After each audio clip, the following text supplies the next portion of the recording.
What's up, YouTube? Today's video actually is a review video, but more specifically a comparison review video where I will be comparing and reviewing both NJOY's Convenience Vaping line batteries for use with their pre-filled tanks. Alright, first up we have the 1000 milliamp battery. It's got a nice little shrink wrap job done here. So let's go ahead and see what we got here. Alright. And this battery, as I mentioned before, sells for $19.99 when bought by itself or on its own or individually or whatever. Okay, let's see what we got in here. Okay, nice little packaging.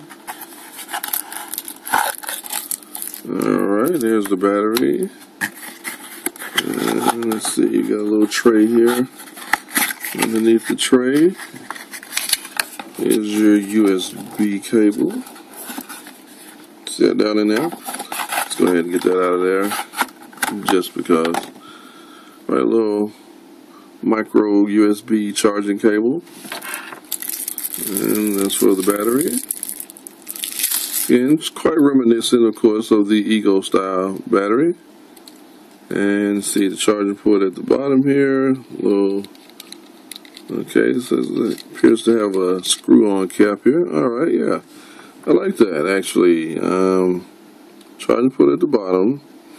Again, has this screw-on protective cap, which I like a lot better than those ones where, you know, they have it where they swivel, you know, because I really prefer either it not be there or where you're able to remove it completely and replace it when done. So, I actually like that. It's pretty cool. Alright, and let's see, yeah, good look at that. There we go. Alright, moving right along, we have the NJOY Convenience Vaping Compact Battery, which is the 1150 milliamp hour battery. And this particular package doesn't seem to have any shrink wrapping on it. Now, I noticed when I received it, it had a little ding in the corner, which, of course, I wasn't too concerned about. I mean, I know sometimes that happens in shipping, and sometimes it actually happens in the in the company's warehouse or whatever. But, you know, again, it's just battery. I mean, as long as it works, it doesn't appear to be damaged too bad. But again, there's no shrink wrapping on it, so I'm just wondering if this was maybe a display model, or maybe it was the one you know, the QA tester, you know, randomly selected from a bunch and just to inspect it before the shipment left. I don't know, but again, you know, fingers crossed, it should work. Alright, so here have a little extra packaging, a little plastic container. Alright, let's remove the battery. So it has a nice little smooth feel to that. Feels like, you know, that suede feel. I'm not sure what the material is called, but it's really smooth, as it feels almost like suede, which of course we know it's not. I've just had a smooth finish. It's actually a hard finish. Alright, and there's your connection pin down in there. And your on-off switch. And here's your power battery level meter indicator. And the micro USB port for charging. This particular battery sells for $29.99. And of course, here's your USB charging cable. I also noticed in the box that there is a Convenience Vaping Compact Battery instruction manual. And in here we have a few, have a little diagram here. And basically tells you the meaning of the lights on the LEDs with the remaining battery power. Gives a few troubleshooting steps, and so on and so forth. Since this was included, just thought I'd bring this to your attention as well. Now, let's get on with the charging, and we'll be right back. Now, I was going to give you a sense of what to expect when you're charging your batteries, but by the time I hooked up the second battery, the first battery, which is the 1150 milliamp battery, the compact battery, it was actually fully charged because when I first plugged it up, the first light was blinking, or the light at the top was blinking, and then by the time I hooked up the second battery, that light stopped blinking, which indicates that it's fully charged. Now, the second battery, or the 1000 milliamp battery, it has a red light on it now. Now, again, it doesn't really say on the box what that indicates. I don't know if the red light means that it's charging, and when it's done charging, is it going to turn off? Is it going to turn green? So I'm just going to assume that it's charging, but I'm going to continue to allow it to charge, and if there's a change, I will let you know. Well, apparently, once the 1000 milliamp hour battery is done, the light just shuts off. And as you can see, the compact battery also shut off because I'm actually using an external smart charger to charge both of these, and it basically detects when a device is no longer drawing current, and it just shuts off automatically. But when the 1000 milliamp battery was done charging, that light went off first, then the compact light went off, and then the next thing you know, the charger light went off. So I guess we're done with that. On to the next step. Alright, before we get into the battery performance comparison, I wanted to take a moment or two to touch on the technical side of things regarding the tanks and the batteries. But for right now, let's go ahead and start with the tanks. Now, from what we know on the box, on the back it says, do not use with batteries that provide more than 3.7 volts. Okay, that's pretty baseline. And the thing about that is because the 1000 milliamp hour battery that they recommend you use with the tank actually reads at 4 volts fully charged, which I'll show you that later. So that 3.7 volts, again, as I said, it's kind of baseline, you know. And also, it says that the threading on the tank is 510, or that's 510 threaded. But you know, even before I get into that a little bit, and that's also a bit of information that I failed to mention in the previous segments of the video, and I did that on purpose because I wanted to save that for this particular segment in the video where we get a little more technical with it. But let's go ahead and unbox it for now, just to kind of get a look at things. Alright, so in the box we have the tank. It's in a nice little wrapper here. Alright, so notch there. Tear at the notch. Remove the tank. Eventually. Alright, and here is your tank. It has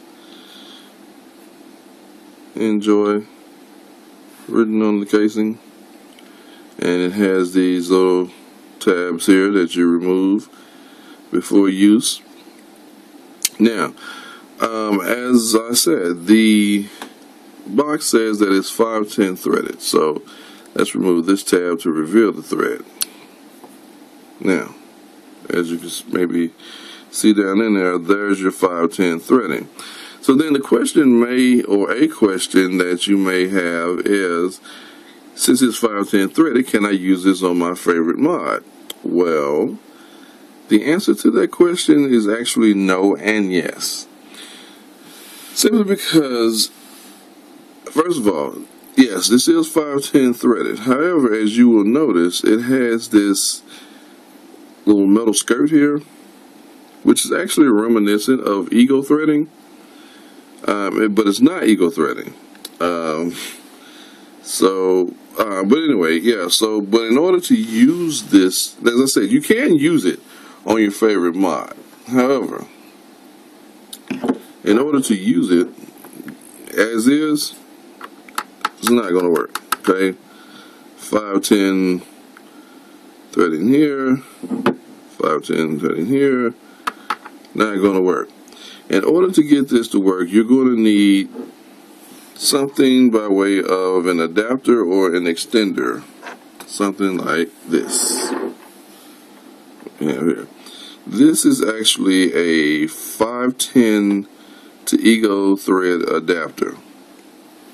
And basically it just screws in the 510 male here, screws into the 510 female.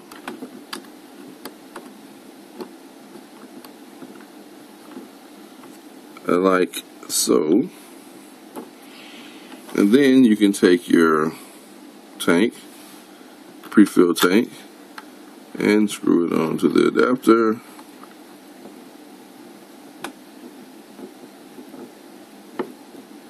Not too tight, but just tight enough to get it secure, and voila. Now you can use it. Now I'm not going to fire it up with this just yet, because I actually want to do a few calculations just to kind of show you how or why this would work, or just a little safety, a few safety steps there. Let me go ahead and remove this.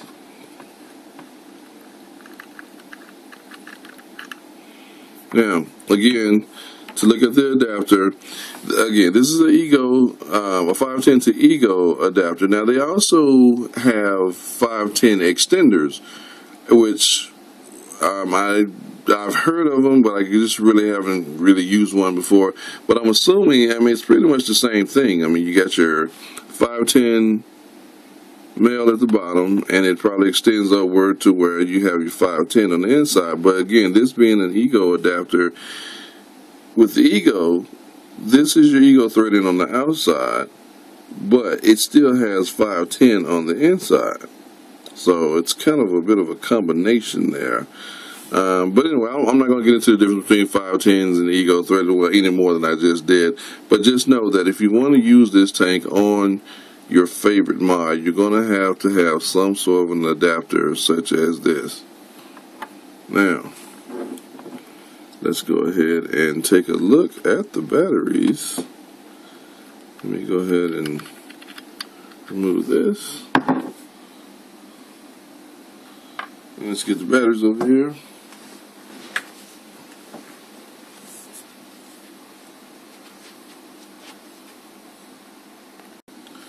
Alright, now on with the batteries. Now, I'm actually going to be bringing the tanks back, well, obviously for the sake of the comparison, but for a few more technical considerations, if you will. I'll be bringing that back shortly, but for now, let's look at the batteries. The Convenience Vaping Compact battery, which is the newer battery, actually came with a manual that has a few interesting tidbits of information in it, along with how to use the thing. Right now,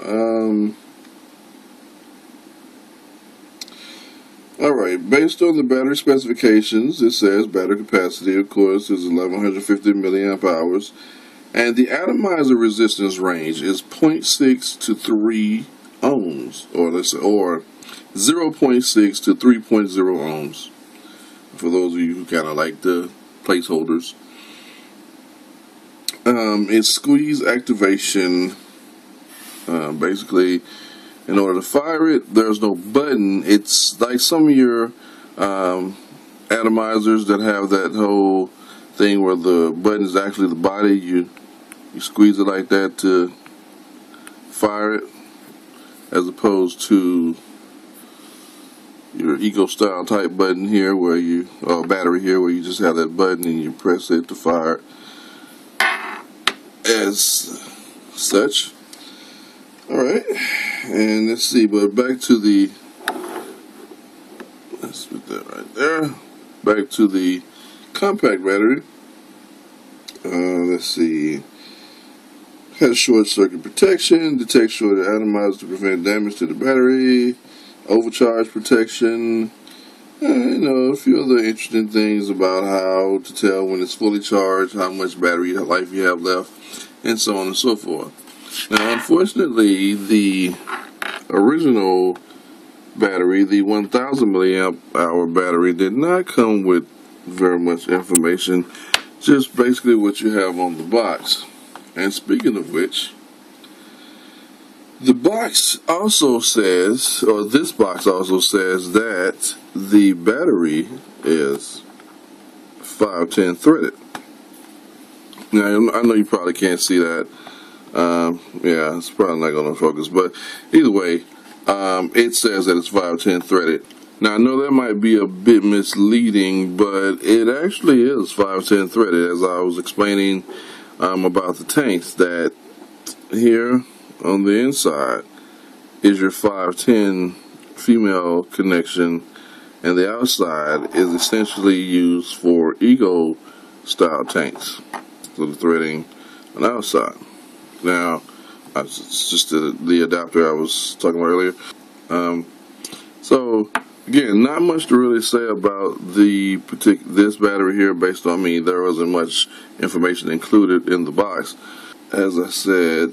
Now, one thing I did mention though is the voltage rating though. Now, so that's one thing I said I wanted to check with this battery is the voltage. Now, so let's get out the trusty 521 tab with our voltage checker. We're going to go ahead and screw our battery on here.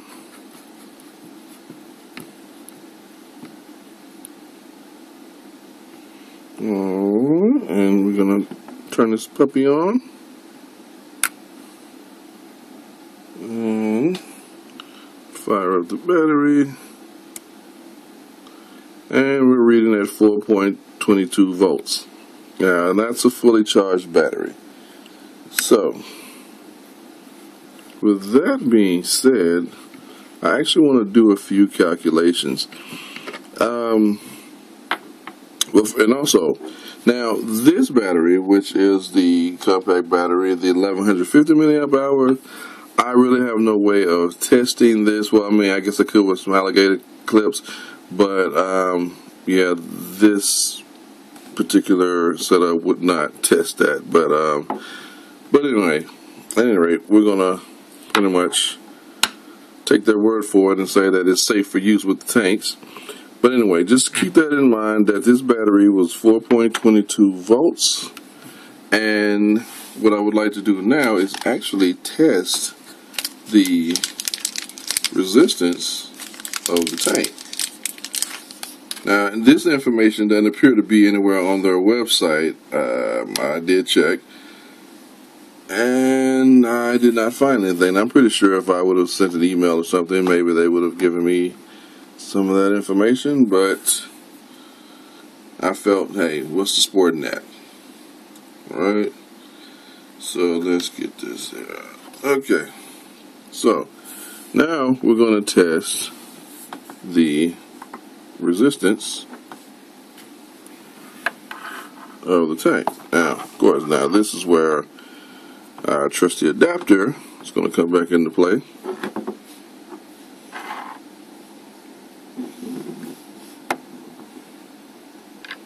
Screw that right on there.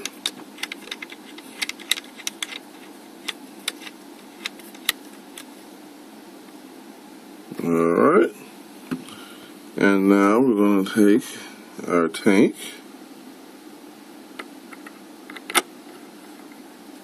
screw that on,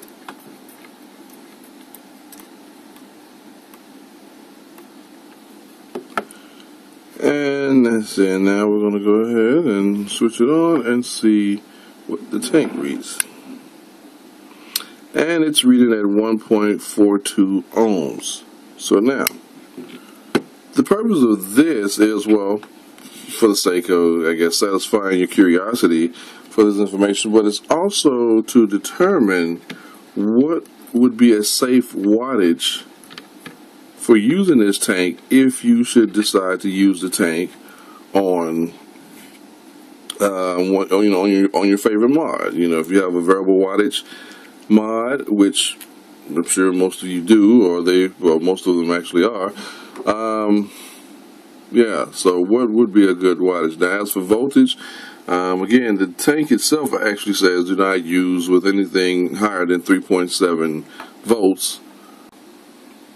Alright, so what we're about to do now is find the maximum wattage for use with the tank based on the maximum voltage of the recommended battery for the tank and based on the given resistance of the actual tank. So first what we're going to do is say 4.22 volts equals current times 1.42 ohms. So current equals, let's grab my calculator here. And it's going to be 4.22 divided by 1.42. And that's going to be 2.97 amps of current. Alright. Now that we found the current, let's find the maximum wattage. And that's going to be power equals, now we can either do this two ways. We can go with power, and there may be other ways as well. And by the way, you know, basically what I'm using is just simple calculations based on Ohm's law, which is something I really recommend that you get familiar with if you're not already when you're vaping. It's just, I mean, especially when you get to more advanced vaping. I mean, if you're using a closed, simple closed system as this, you know, you're not going to really, I guess, rely on it too much, because that's what it actually kind of does, take the guesswork out of all of that. But again, it's just something nice to learn. But if you get into the more advanced vaping options out there, yeah, you want to get familiar with Ohm's law. But anyway, back to the calculations. Now, based on the Ohm's law relationship, which I use to arrive at the maximum current draw of 2.97 amps for a battery at 4.22 volts with a tank at a resistance of 1.42 ohms, I could actually go about this two different ways to calculate the wattage. First way would be to multiply the voltage, which is 4.22 volts, by the current draw, which is 2.97 amps. So let's break out the calculator again. 4.22 times 2.97, and that comes out to 12.53 volts, or we'll just say 12.5 watts. I'm sorry, 12.53 watts. So 12.53. Alright, now the second way I could go about getting the wattage would be to multiply the resistance, which is 1.42 ohms, by the current squared. So let's go ahead and do that. The current is 2.97 amps, and we're going to square that, and that comes out to 8.82. And then we're going to multiply that by the resistance, which is 1.42. And that comes out to 12.525 or 12.53, just as with the first method. So in conclusion, if you're going to use these tanks, or well, I say this tank in particular, assuming that they're pretty much in the 1.4 ohm resistance range, if you're going to use that as such, you would probably want to stay somewhere around 12 watts or 12.5 max. But you know, I would say, venture say, somewhere between 12 and 13 watts should be pretty safe, or maybe even 11 watts. But 12 and a half, based on my calculations, I would feel comfortable vaping the tank on my mod. Where's my mod? Yeah, I would feel comfortable vaping the tank on my Relo RX200 at 12 watts. I guess the whole point of that is that if you're going to get their tanks, you don't have to get their battery. You know, you could use whatever battery you want. I mean, as I said, I mean, it's essentially just, you know, an Ego style battery. This is all this is, and this is just a nice, neat little design.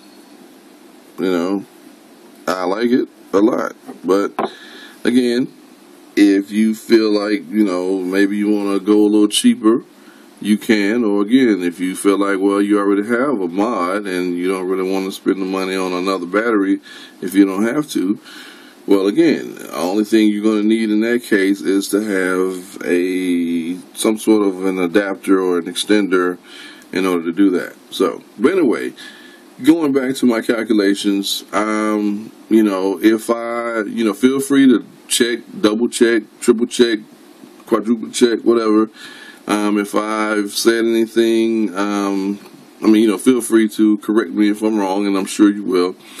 But I mean, I feel quite confident in my calculations. I mean, I'm no stranger to Ohm's law. Alright, now in all fairness, initially I was going to just use one tank between the two batteries, but then I decided for the sake of convenience to go ahead and allow each battery to have its own tank. So here's what we have here with the tanks. Pretty much they're both reading at 1.42 ohms resistance, so I checked that already, and I'm going to go ahead and attach the tank to the batteries. Just thought you'd like to see that for some reason. Alright, and I know this is one you probably really can't see, so we're going to just insert that there and give it a few turns. Alright, make sure that's secure. Alright, and now we're ready to vape. Alright, so first up is the original 1000 milliamp hour battery. And as for the tanks, the e-juice in the tank we'll be using is menthol, and it's 15 milligrams nicotine strength, or 1.5%.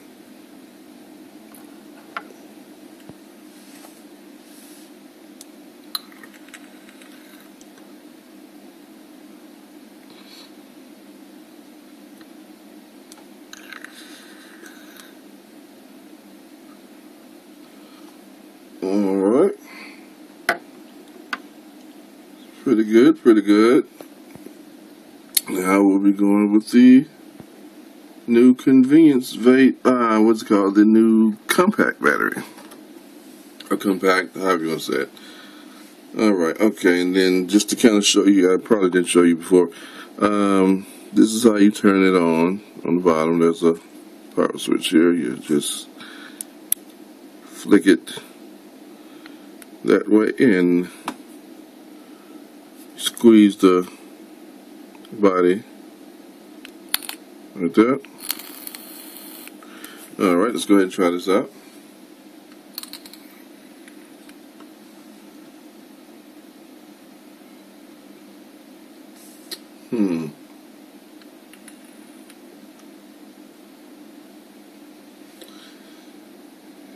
You know what? Actually, they're about the same.